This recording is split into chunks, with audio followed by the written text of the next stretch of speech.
I say an hilarious anecdote. The story that's recounted, I think I might have got this from Mick Wall's biography, but apparently Bruce accidentally threw Biff Bifford off the stage.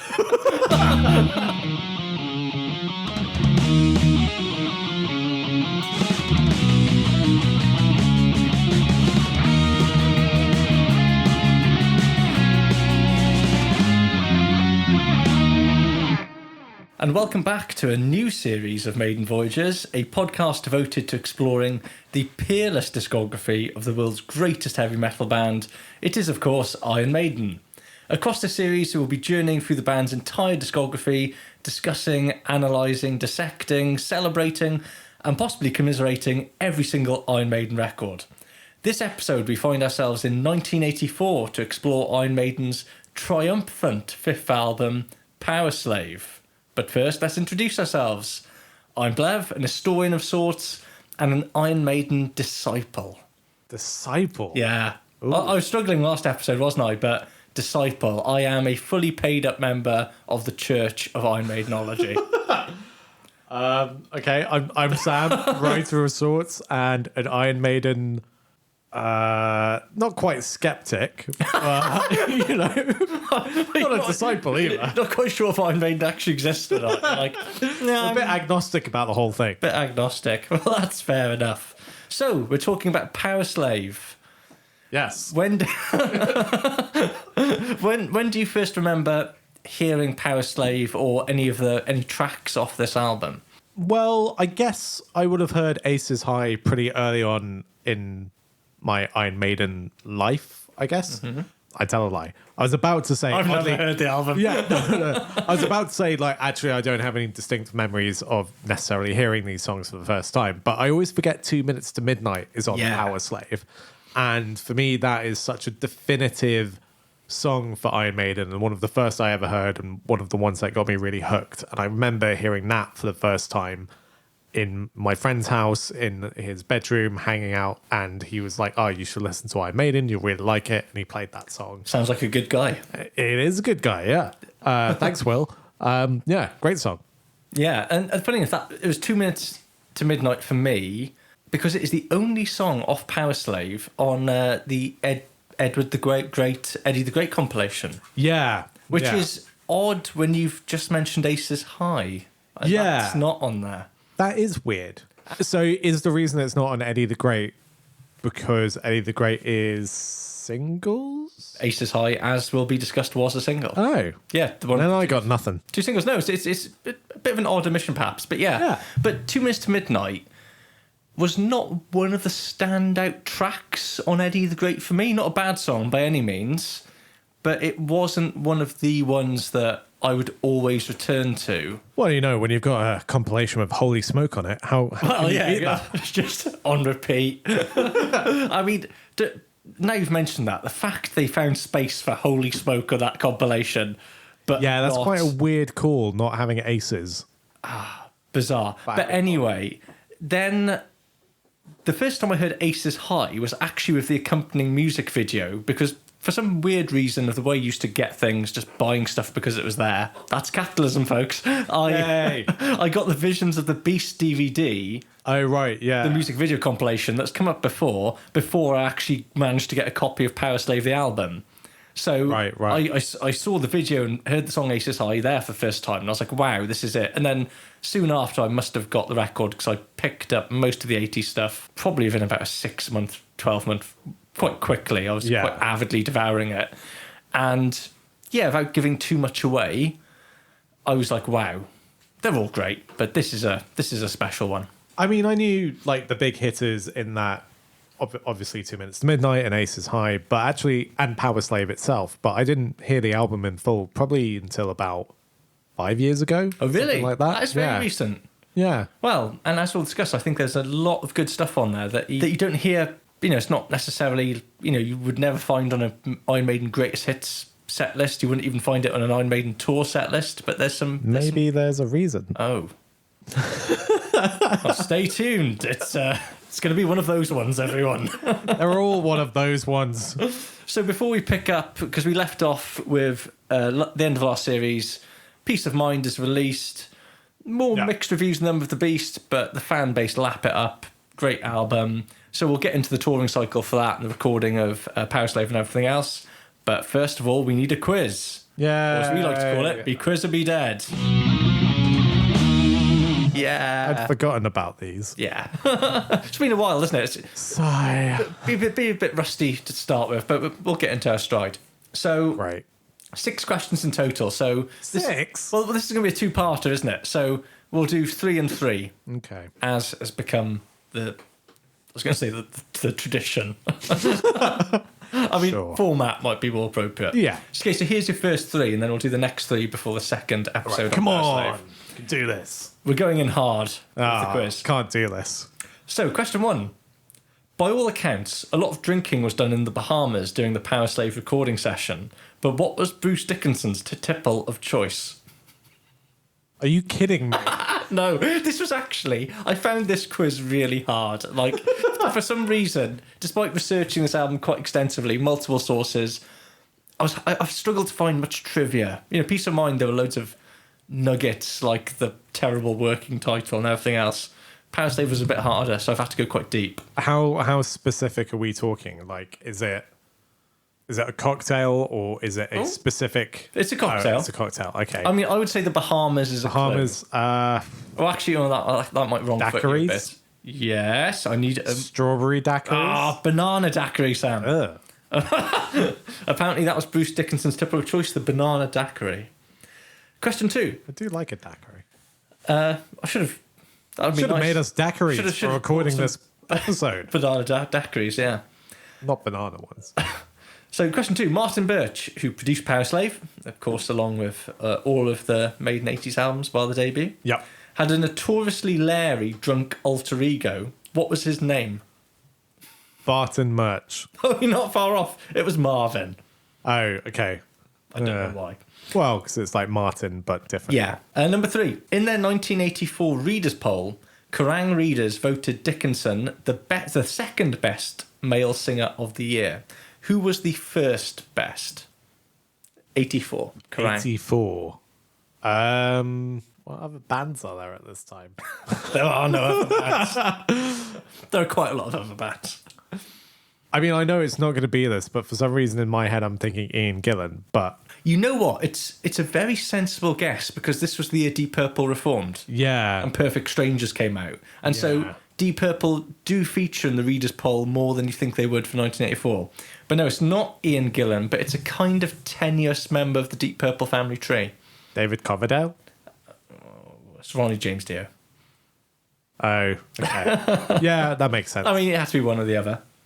Okay, all 3 wrong, but Wow. Well, starting this season on a strong foot. let's not let that sully things as we go Oh, they're solid. into the background. So, Peace of Mind is released, and so the obvious thing they do is to go on tour, right? Yeah. But it's also worth noting at this point that this is the first time we've done this where we've not had to discuss the arrival stroke departure of a band member.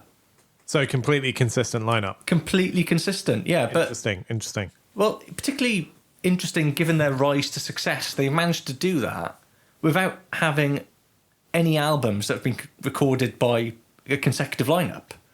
So Iron Maiden, Killers, Number of the Beast, Peace of Mind each have a different lineup.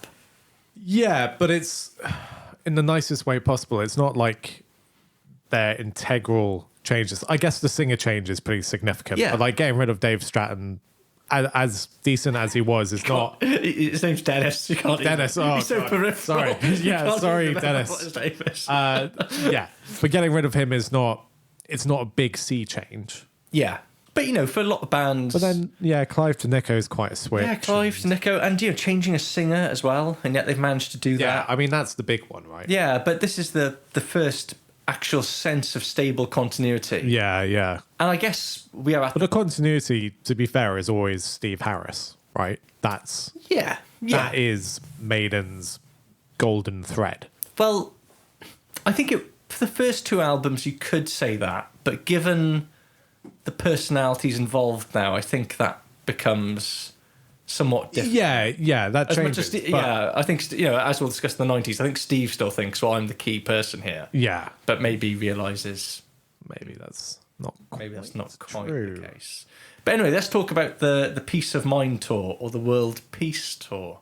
Good name. See what they did there. Yeah. So it's even longer than the Beast on the Road Tour. So they play 180 concerts. In how long of a time frame? I mean, they're talking, I think, about 10 months. Yeah, that's punchy. Yeah, they are packing them in. And I think what is interesting about Maiden at this point in their career is that you're only talking 83. Paul Di'Anno's only been out of the band for 2 years, and yet it feels like his memory has been well and truly banished at this point. Well, Number of the Beast is such a watershed moment for the band. Yeah. It is just, it trumps everything that happened in Paul's tenure. But that reinvention of sorts, because even when doing the Beast on the Road tour, less in America, but in some of the traditional Maiden strongholds like the UK and Central Europe, there was a little bit of resistance to Bruce. Right. But it seems this time round that is, Bruce is seen as such an integral part of the band, despite having been in it for, less than 2 years, really. Wow. And, Paul is like, who was that guy? Yeah. By this point. So they begin in the UK, culminating 4 nights headlining the Hammersmith Odeon. Wow. Okay. Yeah. 4 nights. 4 nights. Which I is wonder how big that venue was. I imagine, are you going to do a little bit of a... You could have a little look-see, couldn't you? While I carry on chatting. So just for context, Blevin is a teacher in his daily life, and often he speaks to me like a unruly pupil. Is there something you should be doing now? That wasn't a good idea, was it, Sam? So 4 nights at the Hammersmith Odeon, which is a pretty remarkable feat. And we're talking 83 here, and you can see Maiden really pulling away from the pack. So the Hammersmith Odeon is now what's known as the Apollo. 3,500. Surely that's seated, though. Isn't it? Yeah, that's seating capacity. Yeah, so I'd imagine the standing capacity must be somewhat more. I mean, these days, perhaps it doesn't have that facility, but even if it were... 5,000. Okay, so you're talking about 20,000... That's people. I mean, and like we said before, a lot of those people will go to multiple nights, right? But it's not unique visitors. No, but if were we to slightly fallaciously take it as unique visitors, you're talking about a band that could play the O2.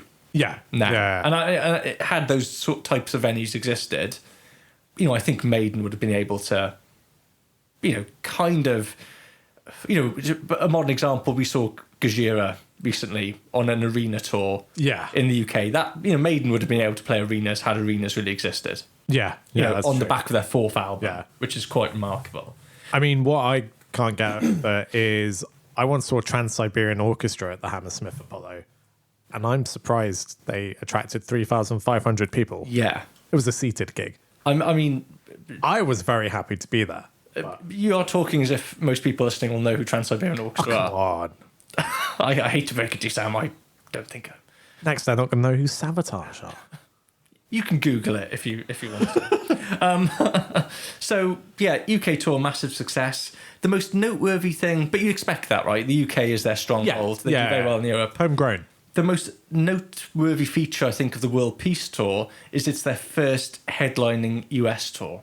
Right. Now, Rod Smallwood really pushes for Maiden to headline in the US, but apparently a lot of promoters, people in the record industry are quite against it. Why is that? Well, they reckon Maiden weren't ready. Oh. So, they were still saying, get yourself a big support. Maiden could get like a support slot for a really big band. As they had done, right? They've gone out on tour with Scorpions in the States, Priest, UFO. They've never done it in their own right. Adrian Smith actually said... In what way is it not ready? As in, like, they wouldn't be able to do it, or just they haven't got the fan base to do it? Well, I'm guessing something about saying not ready makes it sound like they couldn't put on a show. No, exactly. That kind of audience. I mean, performing obviously they could. Performing's performing, right? If you're performing in front of big crowds elsewhere in the world, it's presumably not that different. But I think people questioned whether they had the audience in America, and also the sort of venues Rod was pushing them to headline. So Adrian Smith said, "People have been saying that we were wrong to go out as headliners in the States so soon, but Maiden, when they did headline in '83." They were headlining 10,000 to 18,000 capacity venues. Wow. And that's the difference, I guess, because from what I gather, Europe didn't have that arena culture yet. Right. We didn't. Well, like in the UK, like you said, the height of success in the UK would be playing, Hammersmith Odeon. We didn't have arenas yet. Yeah. Really. Arenas were sort of a late 80s, 90s phenomenon in this country, but America had them much earlier, and Maiden were headlining them. So Rod sort of paved the way on this, really, and he did this to sort of. Again, it shows the difference it makes having a really savvy manager on your side. Yeah. We spoke about Diamond Head being managed by poor Mrs. Harris, who seemed a bit clueless even when I think it was like Cliff Bernstein wanted to manage them for a time, and she was like, "No, I think I'm quite all right, thank you. I know what I'm doing." But Ryan, come on. Before this was even in place, Rod makes the decision. He flies by himself to America. And he goes to Capitol with the band's American label. So they're on EMI in the rest of the world, but they're, for reasons unclear, they're signed to Capitol in the States. And he went to not just the HQ, but he takes all these domestic flights to all the regional offices.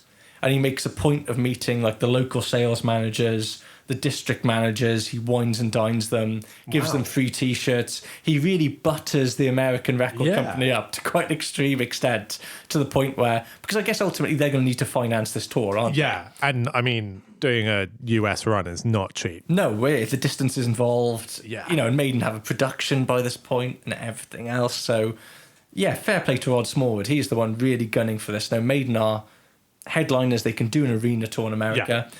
But it pays off, right? Because the tour is a massive success. And I think to add maybe a bit of insult to injury, do you want to guess who their support band are? It's one of their peers who are similarly really trying to break America at this time, but not the one that did. So it's not Def Leppard. Mm-mm. Then, I mean, it's not going to be Samson. No, but you're only a letter off. Saxon, yeah. 2 letters off. Yeah. Yes, so you're right. There's 2 letters. English teacher fail. So yeah, they're supported by Saxon, also Fastaway, one of the support bands. Never heard of them. Fastaway, I actually saw Fastaway live at the first Hard Rock Hell. They were the band that Eddie Clarke formed immediately after leaving Motorhead. Oh, okay. So Motorhead's guitar player. And also Quiet Riot for some of the dates as well. Is this pre-Metal Hell? No, I think this is the year Metal. I think Metal Hell came out 83, didn't it? Yeah. But one of the little hilarious tour anecdotes from this is where Saxon came on stage dressed as women. Apparently, sure. They were hilarious. The Charlottes during 22 Acacia Avenue, but.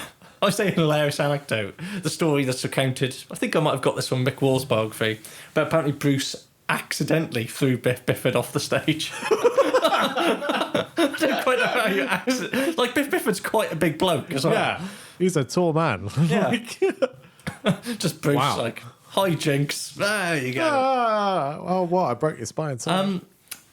And the other story from American's North American tour, I feel like there seems like there has to be one sort of unsavoury moment of sleaze. I mean, to be honest, that's more what I was expecting. Well, this could almost be like... Not that I want it. It's kind of ruining the image of Iron Maiden in my head. But anyway. We had Pedant's Corner, now we've got Sleaze Corner. Pervert's Corner. Pervert's Corner. So, yeah, Rod Smallwood was the chief offender last time. This time it's Bruce Dickinson. Oh, Bruce, come on. Now, this story... unsurprisingly, has been expunged from the official biography, but it exists in other places. Right. So the incident occurred on the 15th of August, 1983. I'm making this sound like... It sounds like a police report. Police report. So it involved a young fashion model, 22 years old. Now, she won a local Miss Heavy Metal contest. Okay. And so part of the prize was being invited on stage to perform with... Well, I say to perform, to be a backing dancer, kind of proper, an accessory, I guess, in a way, during Maiden's performance. And what she was going to do is she was going to crack a whip and dance around Bruce Dickinson. Good old I can't see how this could go wrong. Good old-fashioned heavy metal fun. Yeah, this is not at all smell the glove. Oh, God. But she, following the performance, filed a lawsuit against Bruce Dickinson. Oh, wow. And she alleges that without consent, warning, or provocation, this is taken from a newspaper report at the time, he pushed and assaulted her on stage and tore the top off her bathing suit. Christ. So kind of exposed her, basically. Yeah. In a way that she did not invite or welcome. So Dickinson, she said, willfully, wantonly and shamelessly exposed her to the crowd attending the concert, thereby holding her up to scorn, shame and extreme embarrassment and serious damagement to her personal and professional reputation. The case was settled out of court. Wow. Poor woman. That sounds horrible. Yeah, sounds pretty grim. Yeah. And the fact, obviously, whenever these things are settled out of court, we don't know what the settlement was. But, it often belies guilt. It belies some sense of culpability, right? They didn't want to clearly pursue this through the courts, and Dickinson clearly would, the Iron Maiden machine. I mean, people were there and would have seen it as well. It would have been hard to deny. I imagine it was, a pretty open showcase. Bad move, Dickinson. So, that's this episode, Sleaze. Moving on. So they go back to Europe after the USA, and they're supported by the Michael Schenker Group. Now, the only reason I thought that is worth bringing up is for Steve Harris, who is such a massive UFO fan. I mean, they're all massive UFO fans. To be supported by Michael Schenker must have been like kind of a trip, right? When they're still in their mid to late 20s by this point, and one of your guitar heroes is opening for you. I can just never remember which Schenker's which. So Rudolf Schenker's the one with all the money because he wrote Rocky Like a Hurricane. Oh, okay. The Scorpions one. Although Michael was briefly in Scorpions, but Michael Schenker is seen as the more virtuoso guitar one. Okay. But struggled with alcoholism. Luckily, through the other side now. Who's the one nowadays who's just constantly ripping on their brother? I think that's Michael. Very angry man. Yeah. I mean, it's... Not to turn this into the Schenker Brothers podcast, but it must be hard when you are the one who is widely regarded as having all the talent, and yet your brother has all the money because he can just write banging rock songs. Yeah. Well, despite the fact he's not a particularly great guitarist, like he could just, should have been in the Scorpions. Well, he was for a while. But anyway, like, what a sort of kind of passing of the baton moment, I guess. Or, yeah. A sense of the old guard being surpassed by the new guard. Anyway, like, a sort of interesting little detail, I thought. But the tour concludes, and we have video evidence of this, in 1983, the slightly misleadingly named Dortmund Rock Pop Festival. Which... Well, my favourite pop song is 22 Acacia Avenue. Yeah. The Dortmund Rock Pop Festival that featured Ozzy Osbourne, Priest, Scorpions, Def Leppard, and again, Michael Schenker Group. I mean, that sounds great. I mean, what a bill. And if you've got the early days DVD, that is the sort of... it's that show. That's the Peace of Mind footage. There was also some scorching footage that Def Leppard, fair play to them, stuck up for free on their official YouTube account of them performing that festival. So they are kind of on... Is it Pyromania yet? Almost. It's mostly High and Dry, but there's a couple of Pyromania cuts in there, so it's like on the cusp between the two, and they play a scorching set. Like, it's an amazing early Def Leppard set. It's like... It's only about 35 minutes, but it's like phenomenal. Yeah. But Maiden are based... Hysteria, who cares? Oh, come on. And incidentally, to warm up for the festival, Maiden play a football match against Def Leppard. Oh, that's fun. Yeah, which Maiden win 4-2. Is there any footage of that? Not that I'm aware of. I want to see that. Oh, yeah, just to see, like, Steve Harris just do, like, a really I want to see savage tackle on Joe Elliott. Yeah, a 2-minute highlight reel. I don't want to watch the whole game. Yeah. But again, Maiden are essentially the de facto headliners of this festival. Wow. So, above Ozzy, Priest. Above Ozzy? Yeah, above... Well, Ozzy in 83 is still not quite the bankable act he becomes. What album is Ozzy on at this point? He's probably on... I think they knocked him out quite quickly. I think he's on Bark at the Moon. Okay. He certainly got... He'd be pretty big at this point. Well, he's big, yeah, but this is testament to how big Maiden are. Yeah, right? So, and above Priest, I mean, that wouldn't happen in America. Like, there's no way Maiden would headline over Priest in the States at this point. But in Germany, and even above Def Leppard, you know, who, again, okay, this is pre-Hysteria, but I think Pyromania is out. Yeah. Although it's a bit of a slow burn, and again, does better in America than perhaps in Europe. But yeah, like a phenomenal...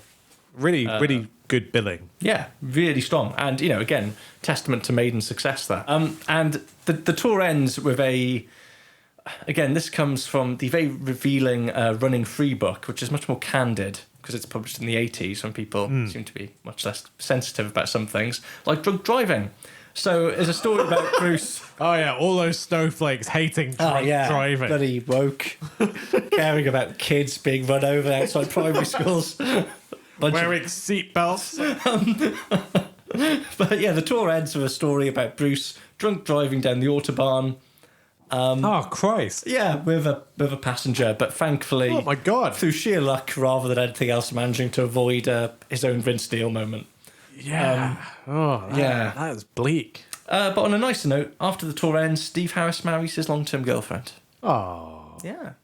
And so I feel that is essentially... Oh, that's nice. Weird ending epilogue. They divorce years later, but it's fine. There we go. It's fine. For the time being, they're very happy and in love, I presume. Oh, interestingly, I'm pretty sure, because let's be honest, we are quite big Def Leppard fans as well. Yeah, ops. Joe Elliott goes to Steve Harris's wedding. Oh, yeah, and that's fun. think there might be a photo of it somewhere. That's great. Yeah, that is fun. But yeah, that is essentially the background, the concluding note of Peace of Mind, another successful jaunt around the world. And I guess America for the first time. Like, they've probably bedded in Bruce as a tenet of the band at that point, and I guess that tour probably cements it. So it really sets a really interesting foundation for everything that comes next. Like, this is what Iron Maiden is. Like you said, it's a consistent lineup going into the next album. Like, this is a flag in the ground for the band. Yeah, and perhaps the only other thing worth noting before we go on is that you see hints of it at Number of the Beast, but going back to the early days DVD again, when you watch Beast Over, what we now know as the Beast Over Hammersmith live document, it's interesting how little production there is in the Maiden show still. Whereas the World Peace Tour, that does begin to evolve ever so slightly more. Like when we get on to discuss, the World Slavery Tour, it takes a massive leap up, right? Right. But you've got the Eddie now is also embedded, the puppety Eddie thing is embedded as a part of the Maiden show. When you say puppets, all I'm seeing is like Fuzzy Bear from the Muppets. Switchy and Sweep. Just But there is, of course, the sort of the Asylum Eddie is replicated on stage, and there's like a strong theatrical element to it. And in that Dortmund gig, that is the one professionally captured gig that we survives for posterity, they ceremoniously decapitate Eddie. Do you remember that bit? Have you watched it recently? No, I haven't seen it for years. I haven't seen it since the DVD was out. But if you watch it, it's charmingly amateurish, because what they've done is they've got his head, but they've just filled it full of nylon stockings with like red paper in it, so they're pulling it out like you mean they lobotomize it? Yeah, the lobotomizing of Okay. And compared to sounds fun. It is quite fun, it is. But compared to what they go on to do, the whole thing is so cheap's the wrong word, but it is cheap. I mean, let's be honest, like it probably didn't cost a lot. But the tour concludes, and they've done a massive world tour. How much time do you think they have off, Sam? No, Steve has just got married as well. 2 weeks. Oh, he was generous, gave him 3. So wow, they have 3 weeks off before they start working on Powerslave. Come on, Rod. The guy's just got married. Like, let him have a month at least. It's brutal, isn't it? It's so brutal. They're working at such a pelt during this period. Yeah. It's like, obviously there must be a lot of fun involved in it. You're writing albums, you're recording them, you're touring them, but especially touring is a slog. It's pretty brutal. Like, they've got to be knackered. Yeah, even as young men, like it's well, actually, to some extent, even more so as young men, because you are indulging, you're drinking, Yeah, whatever. you're burning the candle at every conceivable end. Yeah, right. So they're permitted 3 weeks off, then back in, start working on Powerslave. Now, for this bit of the episode, you could almost just go back to the Peace of Mind episode. Yeah. Because they do exactly the same things they did for Peace of Mind. Right. Exactly the same thing. To the point where they even go back to that same hotel on the Channel Island of Jersey. Oh, wow. Okay. Where they write it. Yeah. So they spend a bit of time there in the off season. They load their gear there. They write most of Powerslave there. So they've got like a month or 2 months there, maybe in the off season. Yeah. And then back to Compass Point in the Bahamas because it's a tax dodge to record the record. So Steve talked about the writing of Powerslave. Yeah. But well, when did he have time to write it? Well, this is what they did in the hotel in the Channel Islands. Wow. It was the off season. They said no one was there. They just hunkered down and, 40 minutes, 8 new songs, done. But they wrote it in 40 minutes. Yeah, the whole thing. Like actually, it was like stream of consciousness, note for note. It's like that bit of Peep Show when it's just like, how long could it take to write a 3-minute song? I don't know, like 5 minutes max. Yeah. Well, Steve Harris says about the recording of Powerslave, we have no clue what we're going to write for any album. There are no leftovers or parts of songs lying around. That is interesting, right? Because even if you look at Maiden B-sides, they're quite rarely original songs. Yeah. They're often covers or live. They clearly... They use every part of the cow. It's all used up, yeah. It'll all be totally fresh. This is Steve now. It'll all be totally fresh and come out of that next designated writing period. Right. Because we never write on the road. We never come up with a direction for an album. We just write a bunch of stuff and see what comes out. I mean, I guess they probably don't have that much time to write on the road. No. Touring, they're drinking. Where do the riffs fit in? I just love that because Steve's clearly been asked a question. He's been asked a million times there. How do you come up with all this stuff? And he's just like, I just pick up my bass guitar and I write a song. That's how it works, really. And then I have to write another song. And then there's another song. And then Rod gets a whip out. Yeah. And I have to write 4 more songs. He tells me I'm writing the songs too slowly, so I write a bit faster. Then when I've got enough songs, I stop. If I don't write them quick enough, I don't get dinner that day. Yeah. But I guess it's also telling because there's a sense that it's not quite a... Machine makes it sound too formulaic, but... It is a machine. Well, yeah, but... They've got a pattern and a formula to how they're doing this at this point. Yes, exactly. And I guess there's a sense of a kind of groove they're locked into, right? And they back themselves that if you lock us in the hotel room of the Channel Islands for a month, we can come up with an album's worth of material. Because from one point of view, that could be incredibly stressful. Yeah. Because I presume the studio's already booked. Yeah. So they know they're going to be going into a recording studio to record an album without necessarily anything written, and it's a case of that's slightly terrifying. You better have 40 to 45 minutes done and also if you want a career, it has to be quite good. Sure, you could just write something. No 7s out of 10s here. Well, no, you could write something as absolute dross, but that's the thing. And I have. Yeah.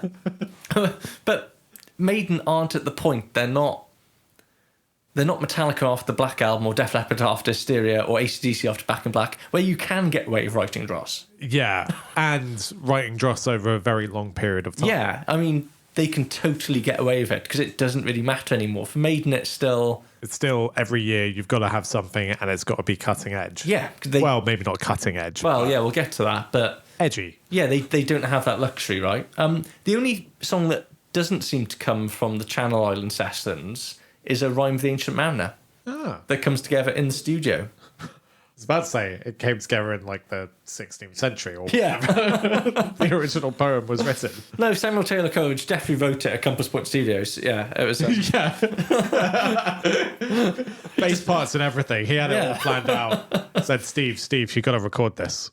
And again, without wishing to repeat myself, if you listen to the Peace of Mind episode, they recorded the album in Compass Point, mixed it again at Electric Ladyland, and it comes out in September 1984.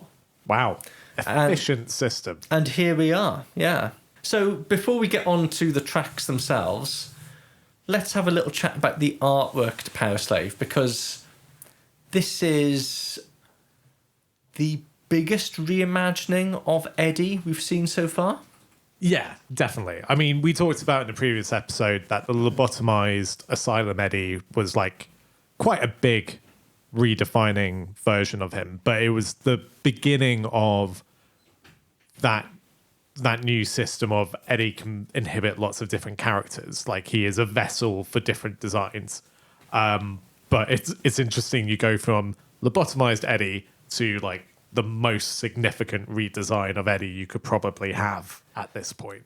Yeah, and I'm sure everyone listening to this is aware of the cover, but we've got the Egyptian pyramid pharaoh Sphinx Eddie that, for reasons unclear, this was sort of ancient Egypt had its real moment in the sun in heavy metal in about 83, 84. Because Dio really went in on it for the Last in Line album.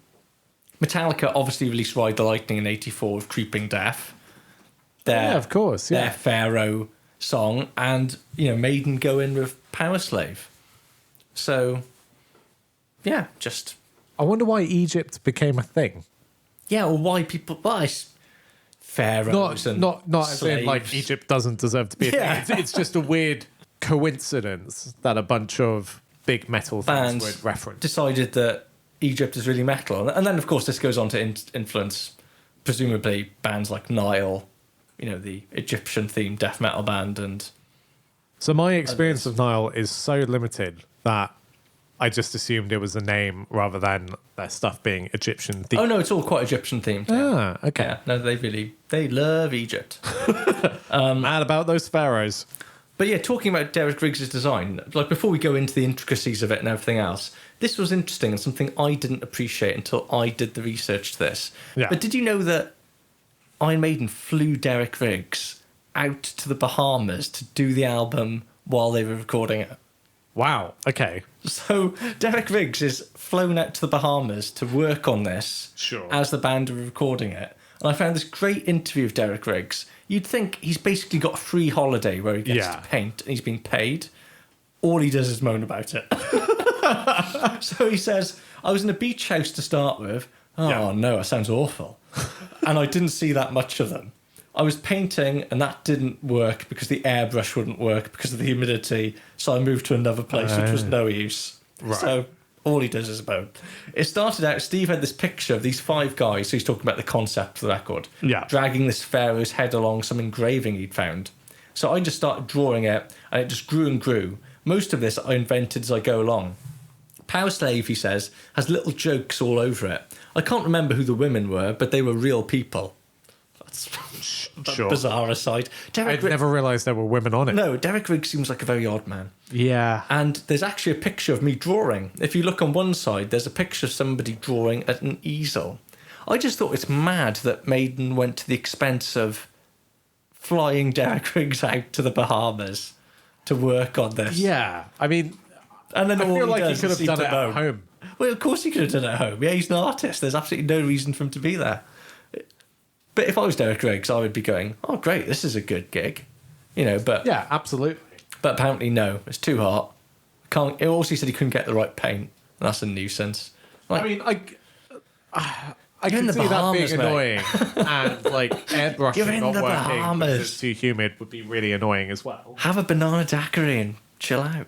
But yeah, the intricacy and detail on it is again something we'd not seen in previous Maiden covers. It's an incredible piece of artwork. Yeah, the scale of it, the sense of epic proportion compared to the other artworks. It is much more aesthetically visionary than all the Iron Maiden covers to date.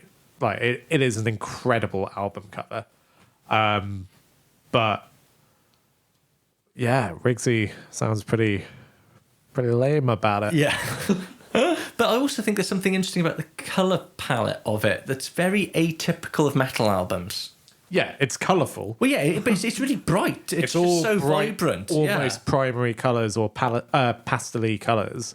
And it's quite interesting. If you get up, or, you, the listener, or you, Sam, get up the cover to Dio's album, The Last in Line, that I think came out the year before, 83, which again went for a similar, albeit slightly more subtle take on the Egyptian theme. But So I've just brought up the album cover. There's a devil figure in a fiery red sky whilst angry... I think they're meant to be like slaves. Slaves gesticulate wildly towards... It's a metal album cover. Yeah, exactly right. But it's got the dark kind of morose colour palette you'd expect. There's something so just vibrant about Powerslave that I think even to this day makes it just very untypical. Like, I mean, having the bright blue sky is quite a unique thing as well. It's a very interesting take, and one that, and even the the typography there, the fact they've gone for the gold logo, it's pretty bold, right? And 'cause it's not actually, there are... It looks like a prog album. That's exactly it, right? Yeah, that it does look like a prog album, and there are many aspects of Iron Maiden that do just embody heavy metal cliches. I would actually say of this artwork, they've taken quite a bold step away from a lot of them. Yeah. So I've never noticed this before, looking closely at the album artwork. And the entrance to the pyramid is Eddie's junk. Yeah. That's really upsetting. I can't unsee that now. That's Riggsy having a little bit of fun, isn't he? Having a little bit of fun there. Yeah. Oh, got a different idea of fun. Well, before we wrap off, mate. Before we wrap up, or indeed sign off the first episode of this two-parter, I presume, on Powerslave. Yeah. Any final thoughts on the artwork? I just think it's a really stunning piece of artwork, and it's one of those pieces of artwork, and I feel this about a lot of 80s metal covers, in that they're so...